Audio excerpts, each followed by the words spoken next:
Estamos aqui em mais um programa Negócio é Notícia. Eu, meu guru, amigo pessoal Lula Vieira, e hoje recebendo aqui um amigo muito especial, que é o nosso professor Eduardo Bandeira de Mello. Para mim é muito importante, eu estou muito feliz de estar recebendo ele aqui. E, Eduardo, fala um pouquinho isso, conta um pouco a sua história para a gente dar pontapé inicial. Bom, eu sou carioca, né? Criado ali na Tijuca, estudei no colégio de aplicação, inclusive com a sua prima, né? Muito minha amiga. E depois me formei em administração, fui trabalhar no BNDES. Logo que eu fiz lá os créditos do mestrado, aí pintou um concurso para o BNDES, entrei e fiquei lá só 36 anos. Né, o que me deu assim uma vivência muito grande, porque você sabe que o BNDES é o maior banco de fomento brasileiro, o segundo maior do mundo, né? E lá você entra em contato com praticamente todo tipo de empresa, né? Desde as mais poderosas até as microempresas, setor público também. Aí você fica lá muito tempo, mais de 30 anos, você consegue acumular uma experiência muito boa, porque e praticamente ver as coisas acontecendo, né? Aquilo que você lia no jornal, no BNDES, você participa das histórias. E realmente foi muito bom. E quando eu estava já prestes a me aposentar no BNDES, apareceu o Flamengo na minha vida. Né? Que, aliás, a frase não é correta, porque o Flamengo apareceu na minha vida no dia que eu nasci, né? Porque eu já nasci, eu costumo dizer que eu não tenho mérito nenhum em ser rubro-negro. Porque eu já nasci numa família com pai, mãe, avó, todos os irmãos, todos os primos, todos os tios, não tinha nenhuma defecção na minha família, então eu tinha que ser Flamengo e desde muito pequeno, até porque morava na Tijuca, frequentava o Maracanã direto, me tornei sócio do Flamengo logo que eu comecei a ganhar dinheiro, pude comprar um título e quando terminou o BNDES, né, já estava aparecendo o Flamengo na minha vida. É uma história até que muita gente sabe. Eu virei presidente por acaso, né, não contava com isso, mas assim, um pouco mais de um mês eu saí direto da arquibancada para a cadeira de presidente, sem nunca ter sido vice-presidente de nada, diretor de nada, né, e efetivamente fiquei 6 anos lá, 2 mandatos.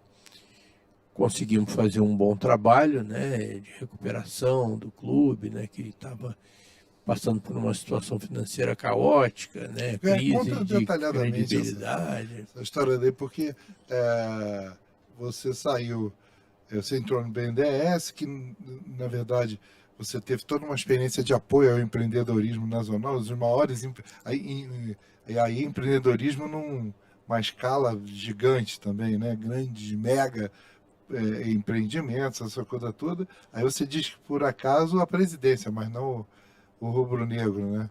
Mas assim, conta um pouco essa história de, né, como é que foi você empreender no Flamengo e a conciliação? Você teve que pedir afastamento lá no BNDES? Não, eu já estava dos 49 do segundo tempo, né? Porque eu já tinha tempo para me aposentar. Costumo dizer que eu trabalhei 5 anos de graça lá no banco.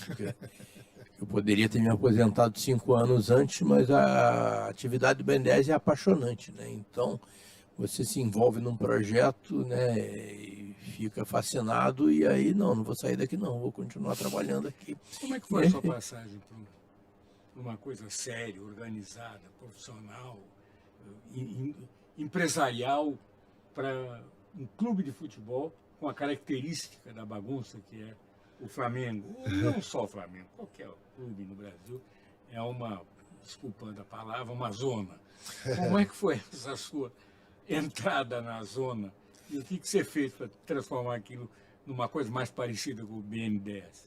Não, eu acompanhava essa zona, né, como torcedor, né, como sócio, né, e lendo jornais, acompanhando vocês aí na imprensa.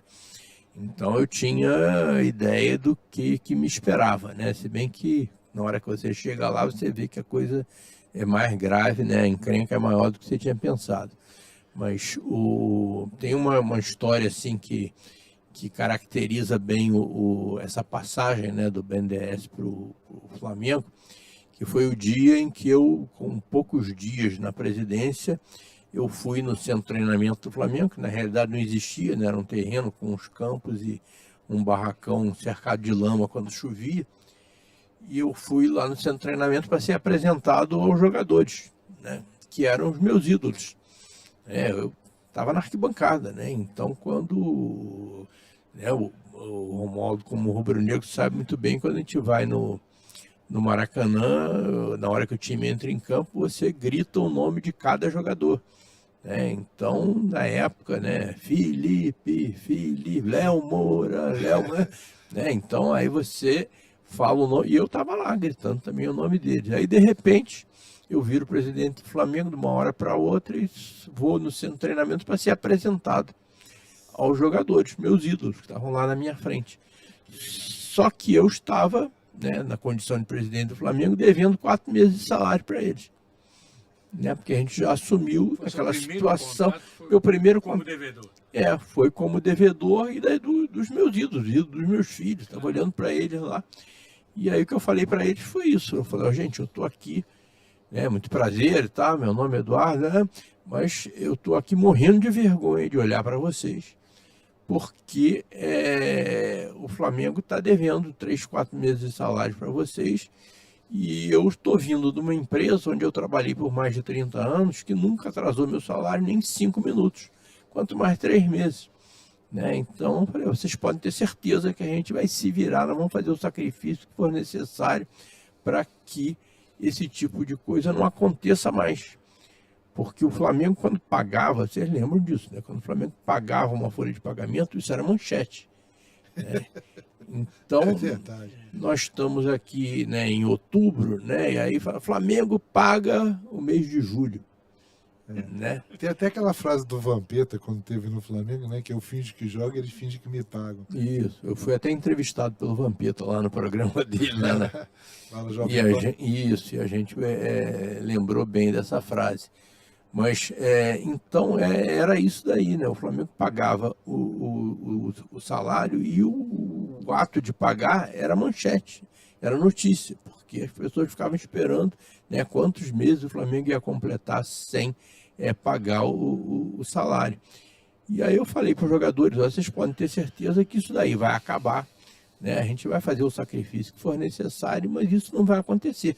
Nunca mais vocês vão ver o pagamento da folha, né, do Flamengo ser notícia, né, porque isso daí não é em lugar nenhum. Né, você chega lá nos 5 dias, né, 5 dias depois do vencimento do mês, você tem que pagar o salário. Isso daí E foi assim, né, fizemos muito sacrifício, mas ainda naquele ano de 2013 a gente já tinha regularizado o salário e você nunca mais, né, ouviu falar, né, que o Flamengo pagou alguém, que isso virou, para isso virar manchete. Né? Hoje em dia, né, a partir de 2013, o Flamengo paga o seu salário, né, 5 dias úteis depois do final do mês, e isso daí é normal, como qualquer empresa. E como é que estava a administração do Flamengo na época? Não, era um caos total. Né? Nós não sabíamos nem quanto o Flamengo devia. E também não queria pagar, para quem sabia. Pois é. Mas o Flamengo era réu em mais de 600 ações trabalhistas. O Flamengo tinha uma dívida tributária. Uma dívida tributária que era de mais de 400 milhões de reais. Né? Aí você vai pensar, não, o Flamengo é uma instituição sem fins lucrativos. Como é que uma instituição que não tem lucro, portanto, não paga imposto sobre o lucro, como é que ela pode ter dívida tributária? Mas a dívida tributária do Flamengo era proveniente de apropriação indébita. Era o imposto de renda que o Flamengo ia, a contribuição previdenciária, que você recolhia dos atletas, dos funcionários, e não repassava. Esse era o jeito com que o Flamengo se financiava na época. né? O jeito mais simples, você não precisa pedir autorização para conselho nenhum, é simplesmente pegar o boleto e rasgar. Até porque não tinha dinheiro para pagar também, né? E aí o Flamengo era isso, era um clube que devia 600, né? Tinha 600 ações trabalhistas em que ele figurava como réu, é um clube que tinha as receitas penhoradas exatamente porque praticou apropriação indébita, e a Procuradoria da Fazenda Nacional muito justamente ia lá e grampeava os nossos pagamentos. E aí era o caos total. Tá? E aí, no meu discurso de posse, eu falei, nós temos um passivo financeiro enorme, mas o nosso passivo ético e moral é maior do que o passivo financeiro, e nós vamos fazer sacrifício, né, o sacrifício que for necessário para resgatar esse passivo ético e moral. E foi o que a gente fez. Sofremos o diabo durante 4, 5 anos, né, quase caímos para a segunda divisão, né, mas fizemos o que tinha que ser feito. E deu certo. Fez acordo. Isso, fizemos acordo. Lembra que o Flamengo tinha umas dívidas emblemáticas do Flamengo, Ronaldinho Gaúcho, Romário, Petkovic, Joel Santana, e era uma dívida que para o credor era ótimo, porque o Flamengo fechava um acordo, por exemplo, né, com o Romário, era recorrente isso. O Romário tinha saído do Flamengo se eu não me engano, em 99 ou 2000, alguma coisa, acho que em 1999.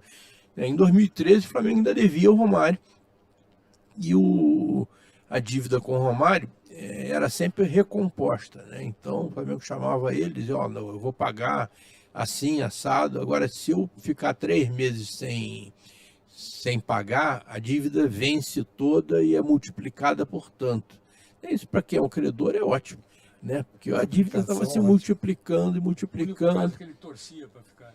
Pois é. Para não pagar. Isso. E aí o que aconteceu? Que nós fizemos o acordo e cumprimos, né? Então, em muito pouco tempo, ninguém mais ouvia falar de dívida com Petkovic, com Joel, com Romário, né? Com Ronaldinho Gaúcho. Lembra que foi uma dívida assim super emblemática e tal. Então, mas para isso custou muito sacrifício, né? E isso daí, que tipo de sacrifício, assim?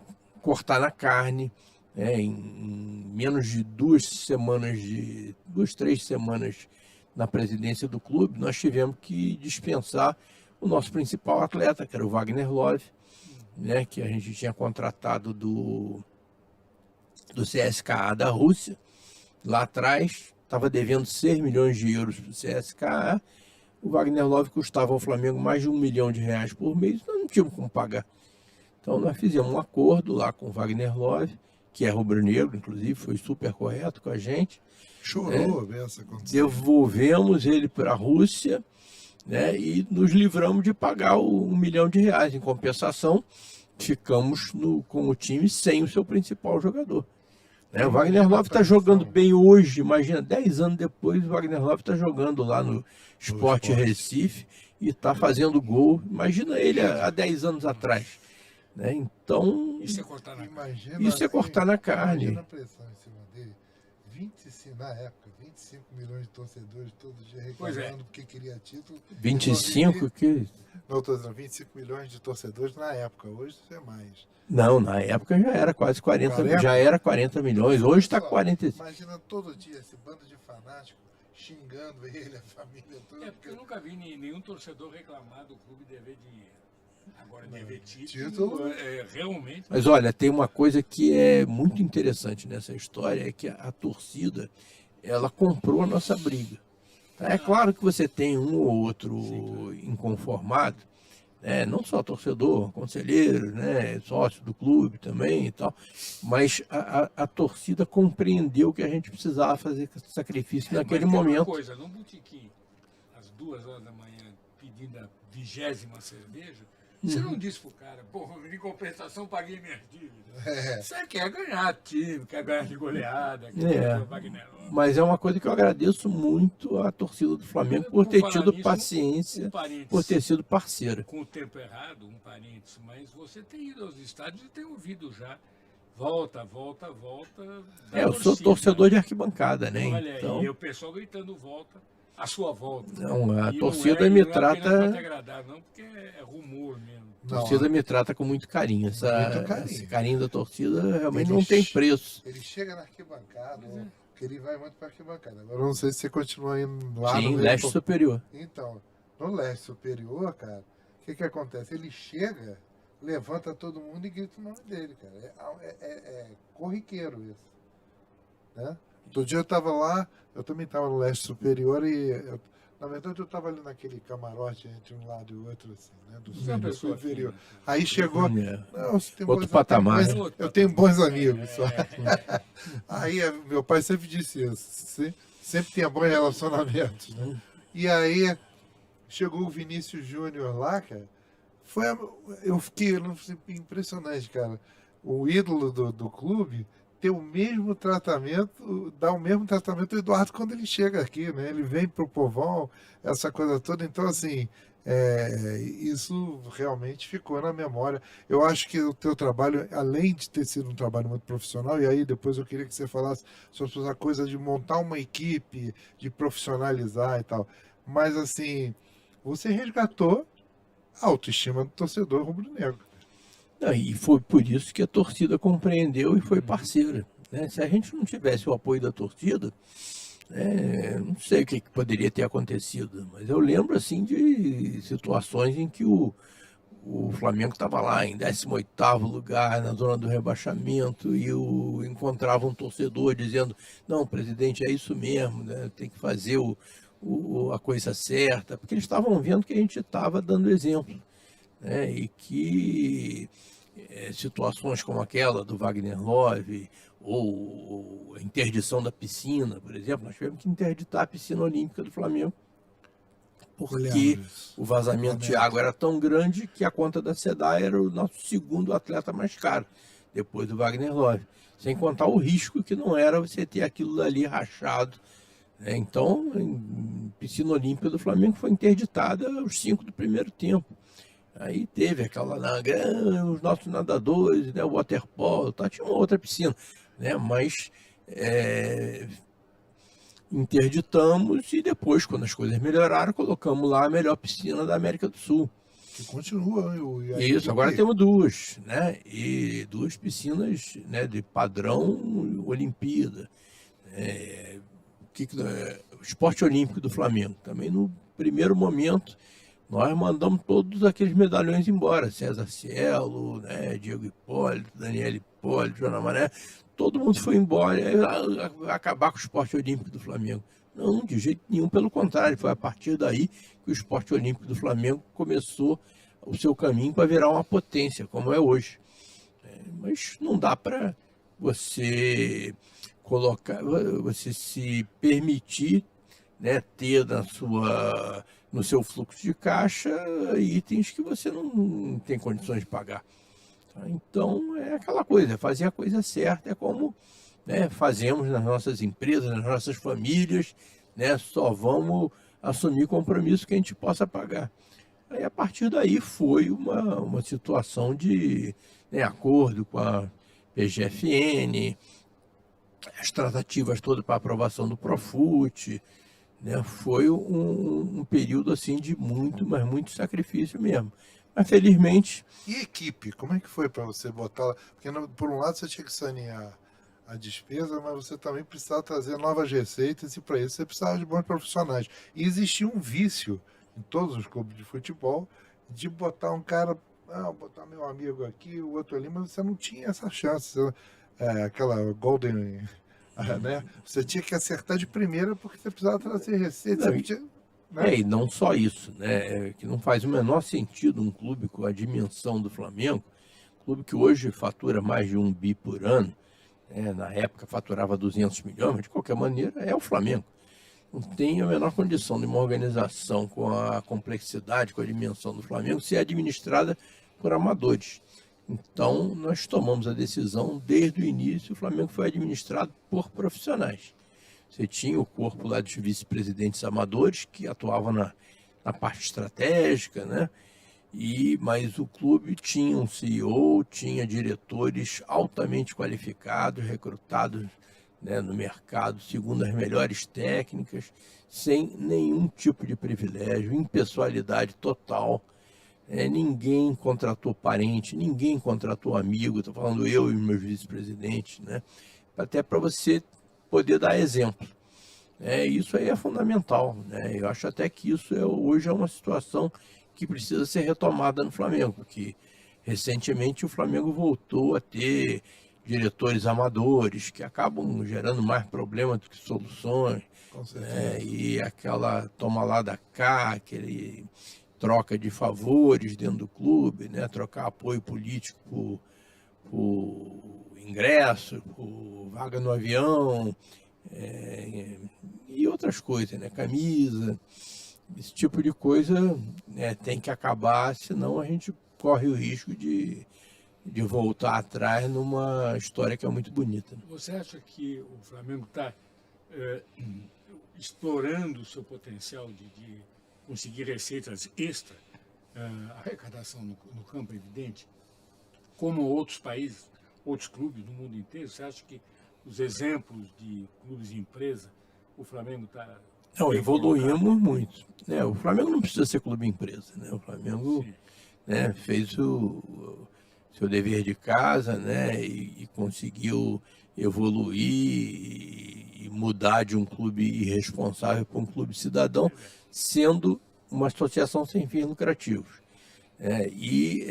Multiplicamos as nossas receitas, né? Eu falei que a gente, na época, arrecadava cerca de 200 milhões ano. Quando eu entreguei o clube já estava em 800 e hoje já está a mais de 1 bilhão. Né? Isso é o quê? Isso é explorar o potencial que a torcida do Flamengo nos dá. A torcida do Flamengo, né, tem mais de 40 milhões de integrantes e não existe nada mais fiel do que um torcedor de clube de futebol. Né? Então, monetizar essa paixão, né, era um desafio, é um desafio que foi bem sucedido. Agora, eu diria que ainda tem muita coisa que o Flamengo precisa evoluir. O Flamengo eu ou o acho futebol que brasileiro, ou o esporte brasileiro? Você acha que... não, o esporte brasileiro com certeza, o futebol brasileiro com certeza, mas eu digo mesmo o Flamengo, né, o Flamengo ainda está longe de aproveitar todo o potencial que a sua torcida representa. Isso é um processo, né? Eu acho que cada vez mais a torcida do Flamengo vai demonstrar, né, que ela é efetivamente o principal patrimônio que o clube tem. E como é que foi essa virada de chave? Que você sai do Flamengo, aí todo mundo, depois de 6 anos, esse cara precisa descansar. Aí você Ele foi aparece descansar como deputado federal. Excelente, Como é que foi essa história de entrar para a política? Já era um desejo antigo? Como é que é essa história? Não, assim como, né, eu virei presidente do Flamengo por acaso, né, por uma circunstância, acaba que o fato de ser presidente do Flamengo te dá uma certa notoriedade, e aí as pessoas começaram a me estimular, dizendo: por que você não, né, vai para a política também? A política está precisando de pessoas de bem, né, lá só tem picareta e tal. E aí eu não gosto de ficar parado, né, e aceitei o desafio e... Foi a primeira eleição, já se elegeu, né? Não, em 2018 eu concorri, tive até uma boa votação, mas eu estava num partido que não fez o quociente eleitoral, né, e eu poderia ter sido eleito se eu tivesse em outro partido, né, mas no meu partido eu não consegui. E aí em 2020 eu entrei numa campanha para prefeito que era sem a menor chance de êxito, né, porque nós não tínhamos, né, o Lula inclusive conversou comigo na época, né, e na época nós não tínhamos dinheiro, não tínhamos estrutura, não tínhamos tempo de televisão, mas foi uma excelente experiência. Nós fizemos o melhor programa, né, de todos os candidatos a prefeito, virou um livro, né, e isso me deu muito orgulho e eu acho que foi uma experiência extremamente interessante, assim. E esse livro está aí, né, virou aí, de vez em quando eu dou ele de presente para E realmente é muito bom, né? Nós conseguimos reunir uma equipe assim fantástica para fazer o programa de governo, né? Foi coordenada por um colega do BNDES, né? O Ricardo Barbosa, economista, e ele reuniu cerca de 50 especialistas em várias áreas da administração municipal, e o programa ficou muito bom, que acabou virando um livro.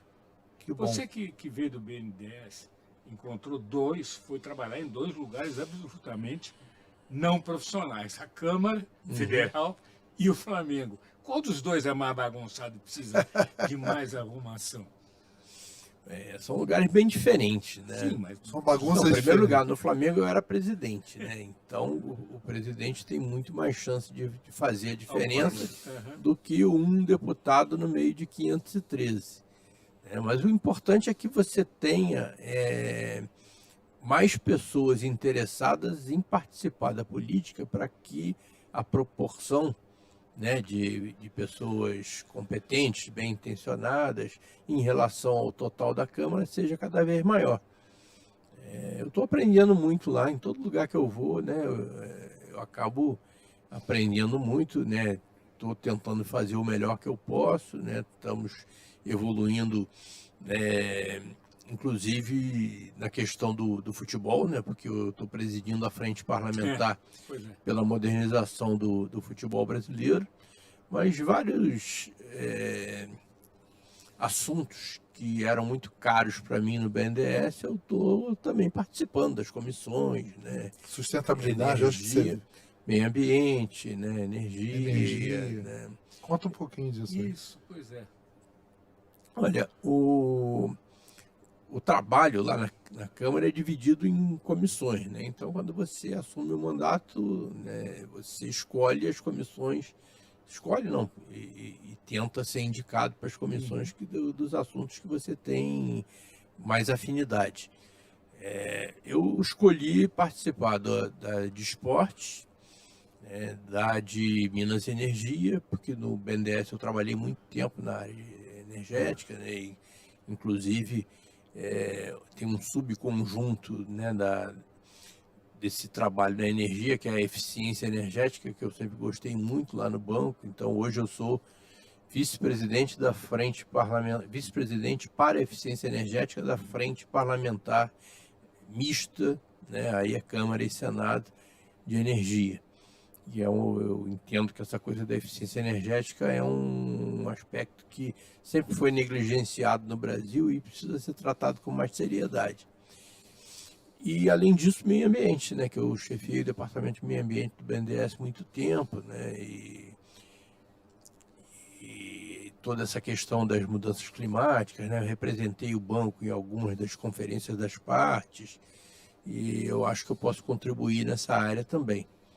Sem contar que, de vez em quando, né, pelo fato de eu ter sido do BNDES, eu consigo colaborar também em algumas iniciativas, né,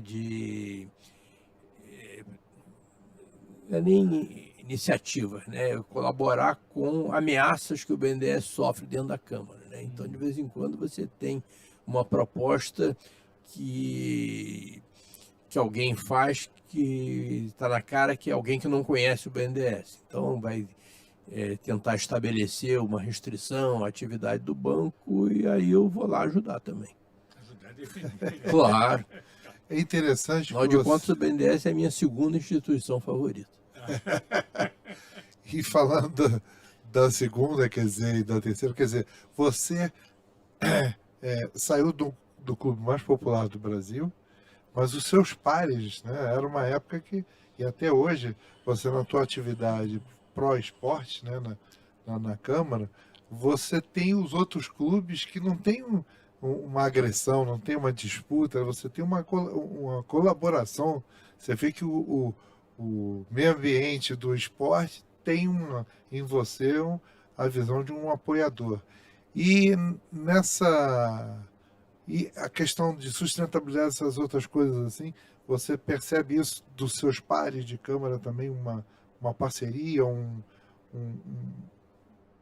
uma simpatia ao teu potencial?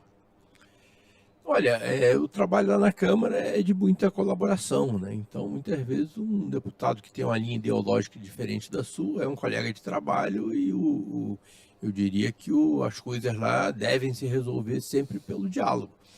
Claro que nessa questão de meio ambiente, né, tem pessoas assim que são mais afeitas, né, à questão da sustentabilidade, contra né? Também, né? E tem o pessoal que vê na defesa do meio ambiente uma ameaça, o que eu considero um erro, né, mas que você tem que respeitar também. As pessoas estão lá, foram eleitas e têm voz. Fala uma coisa para mim. Na sua opinião, você acha que o parlamentar brasileiro está bem informado, ou pelo menos convencido de que nós estamos numa crise em relação ao meio ambiente? Ou muita gente ainda acha que isso é falácia, isso é bobagem?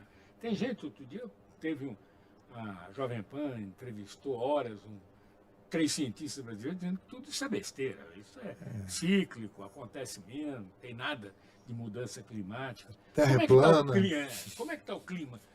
Como é que está o conhecimento e a preocupação da Câmara em relação ao meio ambiente? Há uma consciência que nós estamos numa crise, né?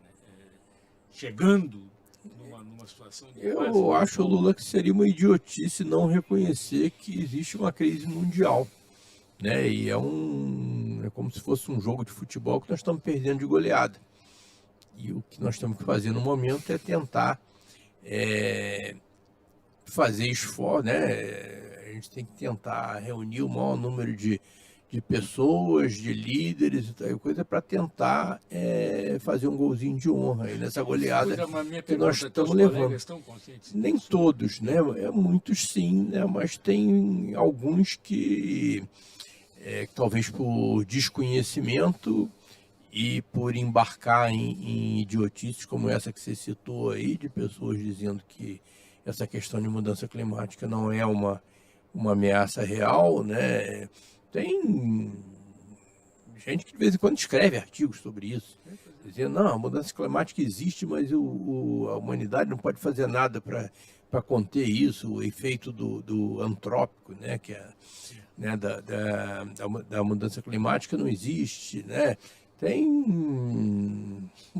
Eu nem vou falar o nome não, mas outro dia me mandaram um artigo lá de 2012, escrito por uma pessoa que vocês conhecem bem, rebatendo essa questão da mudança climática, né? Gente, é um absurdo, né? Mas você tem que conviver com esse tipo de argumento contrário e tentar convencer as pessoas, né, mesmo parlamentares que ainda estão desinformados, de que isso é uma questão mundial, isso é uma questão de emergência mundial. Não se trata de defender o Brasil, trata-se de defender não é nem o planeta, que o planeta vai continuar existindo aqui na boa, coisa. Vai defender as pessoas que moram nesse planeta aqui. Exatamente. Agora vamos lá, antes que acabe o programa e eu não pergunte, você está voltando? Vamos ser presidente de novo? O grito da torcida, bota ele no campo. Não, hoje quando ele chegou aqui, foi uma aclamação entre os funcionários da Bandeirante. Ele pontaria todo mundo. O presidente tem que voltar, tirar aquele cara de lá. E aí? Não, eu faço parte de um grupo, né, que vai postular voltar. Não, o grupo, né, vai voltar ao Flamengo a partir da eleição de dezembro de 2024. Eu faço parte desse grupo. Eu sempre disse que eu não tinha intenção de voltar à presidência do Flamengo. Agora, eu queria mesmo era voltar para a arquibancada, como eu voltei, né, e que me deixassem em paz lá. Mas vocês estão acompanhando, sabem que a atual direção do Flamengo é extremamente hostil em relação a mim, já tentou me expulsar do clube 3 vezes, estão tentando me prejudicar, inclusive, em questões que não tem nada a ver com o clube. E isso daí acaba me chamando para a disputa. Eu continuo dizendo que eu prefiro participar do grupo, participar da chapa, mas ter um outro candidato a presidente que eu possa ajudar. Agora, não descarto, embora não seja a minha preferência, que eu seja o nome se essa for a única solução para reverter as coisas no Flamengo. vai ser difícil, amigo, porque... Vai ser difícil achar outro, é isso? Não, além de... Não, tem achar muita outro, gente não, boa. Tem muita gente boa. Mas, assim, é a questão de o próprio povão, ele chega Pois em é, o lugares, achar outro todo não é mundo achar fica... outro em capacidade, em honestidade. Não, mas às vezes poderia mas ter... competência. Em juntar, em significar, em representar. E ele é um Você cara realmente- agregador, você É, já pois é. percebeu aqui no próprio Até porque entrevista. ninguém faz nada sozinho, É. né? Tudo que nós fizemos no Flamengo não fui eu, foi um Claro. grupo, né? E é esse grupo que vai voltar, né? Só que agora muito mais fortalecido, que tem muito mais gente que não estava comigo lá atrás e que agora está se juntando ao grupo. E é esse grupo que vai retomar o rumo do profissionalismo, da impessoalidade no Flamengo. Né? Se serei eu ou não o cabeça do grupo, né? Pode ser, embora eu prefira ficar Apoiar, né? numa função, né, de apoio, até porque eu hoje sou deputado federal, né? Fui eleito e tenho que levar o meu mandato a sério, e isso daí é inquestionável que eu vou levar, né? Eu acho que eu tenho uma contribuição a dar, e no caso hipótese de eu voltar a ser presidente do Flamengo, eu teria que montar uma governança muito diferente daquela que existia entre 2013 e 2018, quando eu dei dedicação exclusiva ao Flamengo. Claro que a administração profissional, né? Mas isso tudo teria que ser muito bem planejado, que também eu não quero enganar ninguém. Tá? E eu quero cumprir as duas funções, né? No caso de eu voltar à presidência do Flamengo, eu teria que cumprir as duas funções da melhor maneira possível, como eu sempre fiz na minha vida. Né? Então, só repetindo aqui, prefiro não ser presidente. Né? Em último caso, eu tiver que ser... Esse último acaso. Mas se eu tiver que ser, eu, em hipótese nenhuma, vou negligenciar o meu trabalho na Câmara Federal.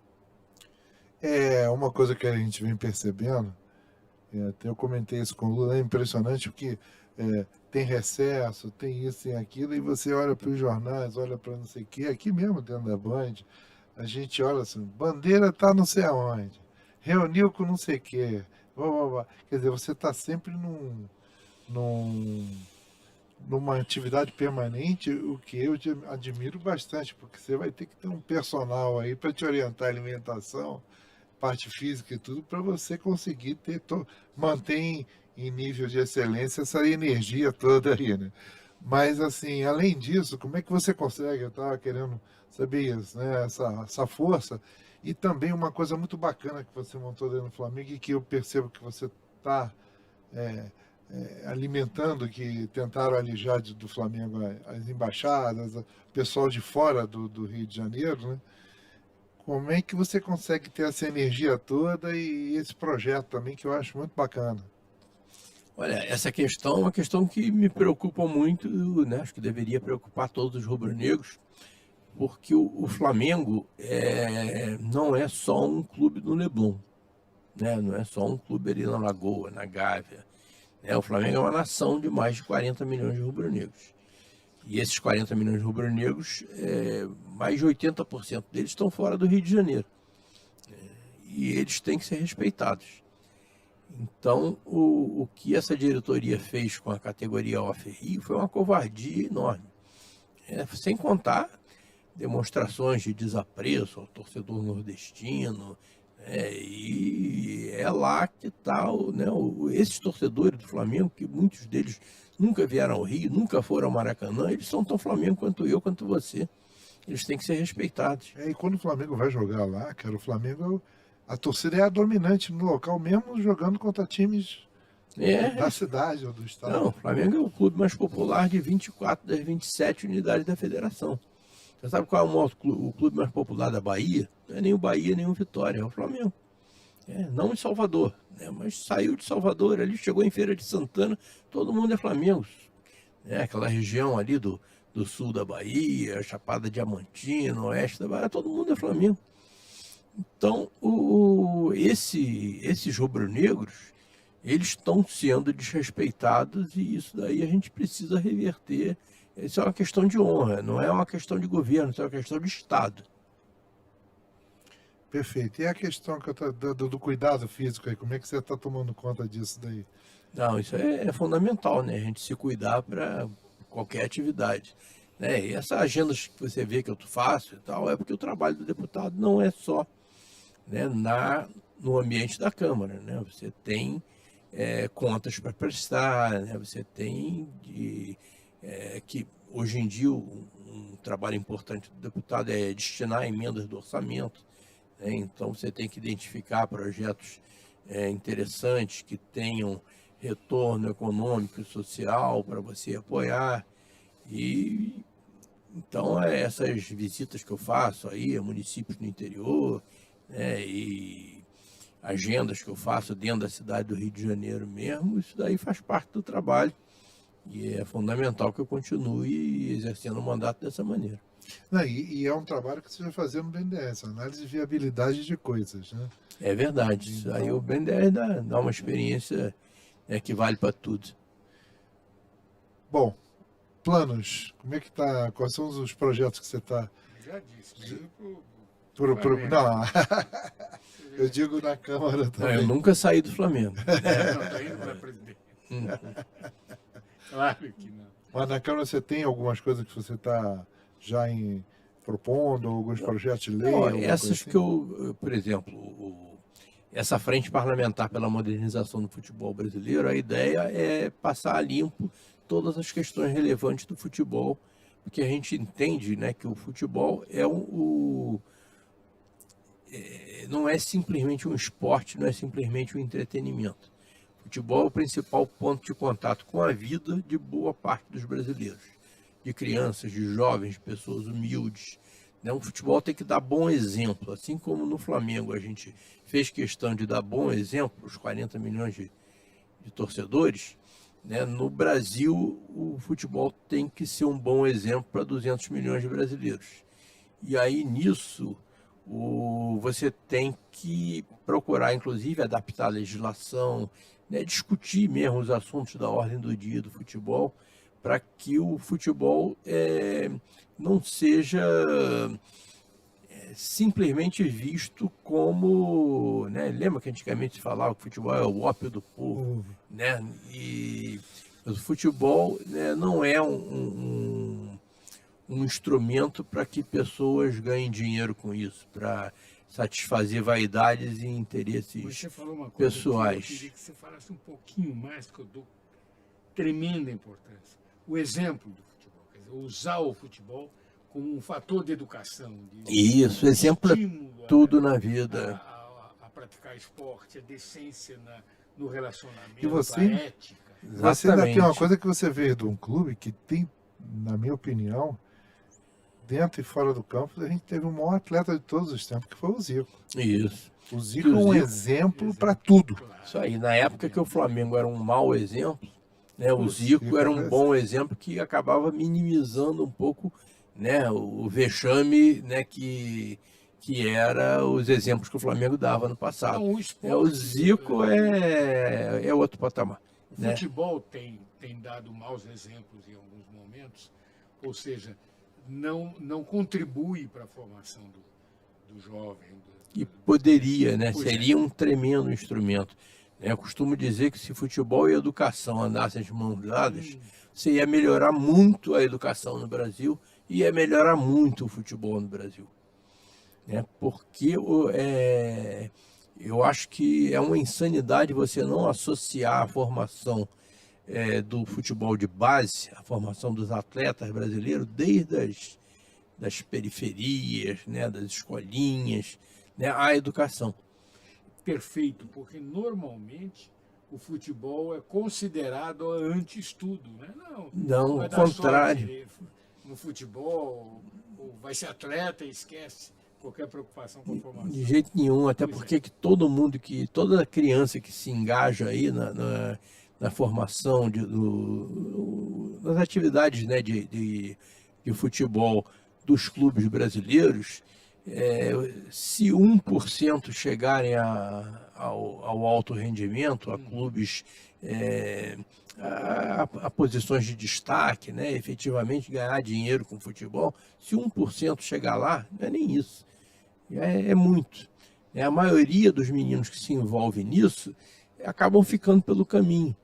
E, no entanto, se o futebol de base dos clubes for encarado não só como um instrumento para você formar atletas, mas também para formar cidadãos, olha o que seria, né, positivo isso daí. E o garoto chega, às vezes é muito bom de bola, tá? Chegou lá 16, 17, 18 anos, ficou pelo meio do caminho. Se ele tiver uma boa formação, ele pode inclusive atuar no segmento do esporte, né? Ele pode ser um treinador, um preparador físico, né? um funcionário administrativo ligado ao futebol e ajudar a continuar dando exemplo. Isso eu acho fundamental. Então, essa frente parlamentar ela pretende exatamente discutir assuntos para que a gente possa, amanhã, isso ser replicado em ações legislativas. O que você precisa mudar na legislação, por exemplo, para melhorar a governança do futebol, para fazer com que o futebol seja associado à responsabilidade social, à responsabilidade ambiental. Por que essa questão da ESG é quase que um must nas empresas brasileiras e não chegou no futebol? Você não tem clubes aderentes aos princípios de ESG. E no mundo isso daí já está virando realidade. Na Alemanha, por exemplo, clube que não se adequar a padrões de sustentabilidade não joga o campeonato alemão. Pode ser o Bayern de Munique, que é um decacampeão alemão, ganhou 11 vezes seguidas. Se eles não se adequarem a padrões estabelecidos de sustentabilidade, eles não jogam lá o campeonato da Bundesliga. Quer dizer, lá na Alemanha já chegou lá o fair play ambiental. E aqui no Brasil nem o fair play financeiro chegou ainda. Então nós temos que melhorar muito essa questão do futebol, melhorar a partir da governança. E aí ver exatamente o que precisa ser feito, quebrar paradigmas, vai muita gente ser contra. Estou imaginando o que vem por aí. Já tocando nesse assunto, a gente percebe que houve um gatilho de desativação do amor brasileiro à seleção brasileira. A gente era a seleção do Brasil. E de um tempo para cá, parece, não tenho impressão, não tenho certeza, mas tenho impressão e queria ouvir sua opinião, que virou a seleção da CBF. Não é mais uma camisa, assim, os interesses econômicos ficaram uma máquina de dinheiro danada e em detrimento da própria performance da seleção. E a gente tinha aquele negócio de chegar a pé, havia concurso de decoração de rua, pintava o chão da rua, separava no sinal a garotada. Tinha um desgaste político. Isso. Você imagina pegar a Coca-Cola e começar a transformar a Coca-Cola em símbolo de voto. Tomar Coca-Cola quer dizer apoiar um determinado candidato. Acabava com a própria camisa da seleção passou por esse processo. Como é que você vê isso? Dizer isso, A camisa da seleção tem sido muito mal usada recentemente, E todo mundo antigamente tinha orgulho de vestir lá a amarelinha, hoje você já fica meio... Todo mundo com cara de 7-1 hoje. E outras coisas, É verdade, mas você acha que além da questão política, tem mais alguma coisa que fez o torcedor não ter mais essa afinidade tão grande? Você vê que jogo do Flamengo ninguém perde, jogo do Fluminense, jogo não sei, cada torcedor dentro da sua paixão. Mas da seleção, cara, não tem mais aquela coisa. Vamos fazer um churrasquinho para encontrar, sei que não tem mais isso mesmo em Copa do Mundo, diminuiu muito. Isso é um dever de casa que a gente tem que estabelecer como nosso, o que fazer, para recuperar aí a paixão do brasileiro pela sua seleção. Alguma coisa nós estamos fazendo errado, eu diria que muita coisa nós estamos fazendo errado. E isso tudo passa também por essa questão da governança, das entidades de administração. Elas também têm que dar bom exemplo para todos nós. Querido, muito obrigado aqui pela tua vinda. Mais uma vez, fico muito grato da sua atenção, sua gentileza. Tenho certeza que quem está nos assistindo também teve uma aula hoje aí. E espero que num futuro recente aí tudo volte à normalidade E no a gente Flamengo. ouvindo o Eduardo, a gente percebe, pô, tem uma dica de por que esse sucesso que ele tem na vida, né? A tranquilidade, ele não fala mal de ninguém, ele vai explicando a posição dele, Posições firmes sem ter que atacar sem ninguém. ter que atacar ninguém e sem ser demagogo, ele apenas vai colocando o que pensa. Eu acho que é um exemplo de comportamento que eu gostaria de registrar aqui. É porque esse negócio que ele falou, eu vou para arquibancada, não é um projeto. Não foi o profissional de marketing só vai para lá porque isso vai ser bom. Ele já fazia isso. Eu nasci lá. Você sabe que o meu pai, quando eu nasci, me deu uns títulos sócio proprietário do Flamengo, cara. Então, assim, não tinha como não ser. E você tem todo um padrão. Eu vou começar a fazer campanha aqui. Então, ó, em dezembro de 2024, É isso. vamos lá, então, né, retomar aí o Flamengo para os bons caminhos. Isso aí. Querido, muito obrigado, então. E o pessoal de casa, mais uma vez, estamos aqui. Semana que vem, estamos juntos de novo. Isso. Obrigado, gente. Foi um prazer estar com vocês, né? E vamos repetir sempre que vocês quiserem. Tá ótimo. Muito obrigado.